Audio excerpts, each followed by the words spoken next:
If you could be any glyph, which would you be and why? If I was a glyph, I would like to be an ampersand for connecting people and things. I think I'd like to be an italic German S with a descender, just because. I really love the Om glyph in Tibetan script or in Lansa. I mean, two different scripts, of course, but both shapes of that glyph I find very beautiful and attractive, and it has special meaning to me in a sense that it relates to my first contact with writing systems other than Latin during my trip in India after graduating from art school. And there I lived part within a Buddhist community, like a Tibetan community in the north part of India. And I learned actual Tibetan reading and writing through a private tutor. That's why that specific glyph really resonates with me, because it brings back memories from that exciting time and hard studies as well, but indeed, yeah, very well. So that's both actually like why that glyph really I like very much. And now I understand the connection to your PhD of Tibetan. Indeed, yes, true. Well, it grew actually from one thing to the other, because it grew from the MA TD that I did in Reading. But yeah, it all goes back to that trip actually, because it's really great to see that everything moved on from one thing to the other and actually led to where I'm now. You've been researching non-Latins. We've talked about this term, but just for conveniency, how is researching non-Latins different from your researches on Latin type?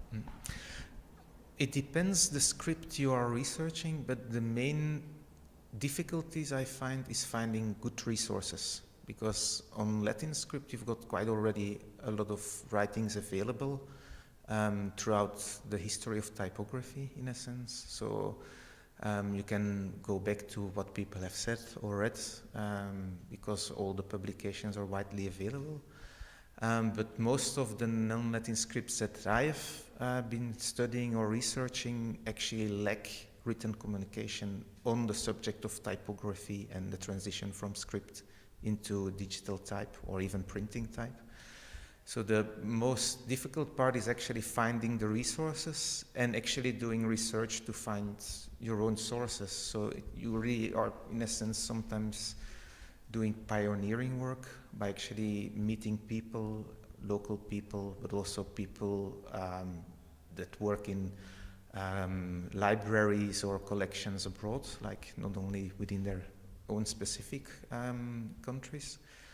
And actually trying to find information about what you need to know. And finding the resources, I think, is the most problematic in a sense.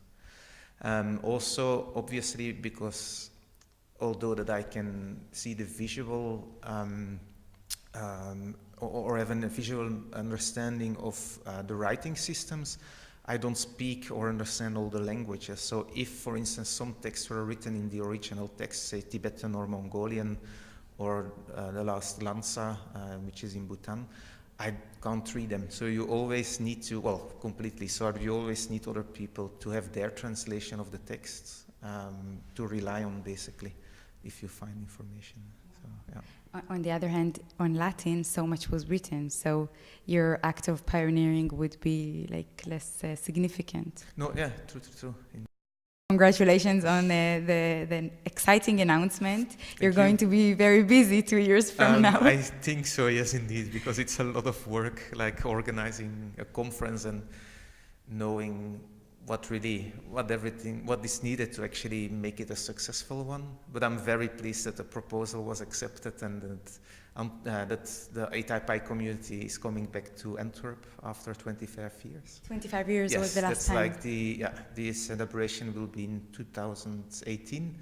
That it was indeed 25 years ago that the ATypI community came to Antwerp. So pretty excited. Exciting, Yes. And how is your proximity to the Plantin Moretus Museum help or influence in any direction your research? The proximity of having like a collection, which is the way it was, as it was left actually by the owners, and it's not just the work of Christophe Plantin, but also like from his whole family behind him, that it's pretty much there. So that's very helpful, that it's really the way it's left, not just like the printed books, but also the material, the rooms and the furniture and everything that's been left by the family. But what makes it very handy and very good is actually that the museum has opened up the accessibility.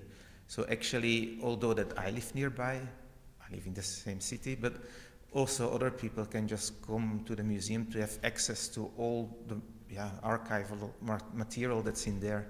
So you can actually dig into the catalogs and actually access matrices or punches, also type that has been cast or set, and documents that have been printed, because from the documents that have been printed in-house over the centuries and everything that went out, they also have like a recollection or a record from it.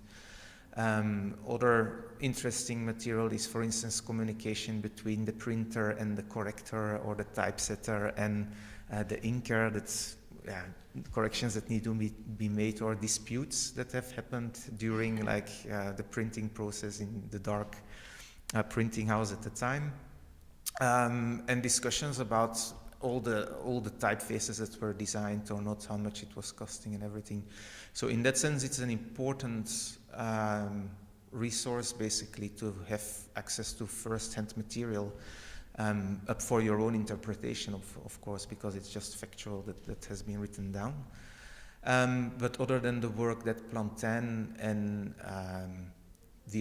his family has printed, there's also a big collection of type specimen books and printed work from other contemporary printers, not just from the 16th century when Plantin started it, but also from the other centuries following his death, basically. So it's really, it influences quite a lot, because there's a lot of knowledge yet to be found as well, although that there's a lot already been researched, also by Harry Carter, Matthew Carter, Hendrik Vervliet, and Frits Meijers, and others. But there's still a lot of, I think, hidden secrets that need to be or can be discovered in the archives of Plantin. And being there and have it like at your doorstep, basically, it's just a unique position to be in, I think. So I think it's an invitation for everyone to indeed, come and indeed. research. No, definitely. And actually, the museum will be very much collaborating as well during the ATypI event in 2018. And they will have like a lot of activities going on within the recently refurbished museum, which reopens the 1st and the 2nd day of October. But they will also allow us some locations within the museum to act actually as event locations. So it's going to be unique for everybody to actually be there within the building that hasn't changed much over the centuries, basically. Out of your talk, what would you like the ATypI attendees to take home with them as a message?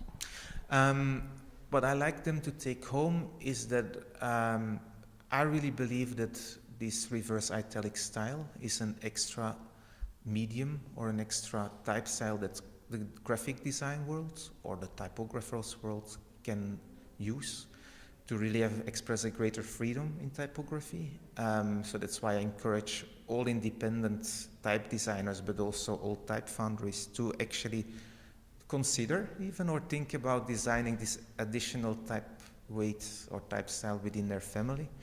And because of the new open type technology of variable fonts, I think it's an excellent opportunity to already incorporate the catering of this reverse italic style into this new technological feature, so that there's no constraints why not to use it.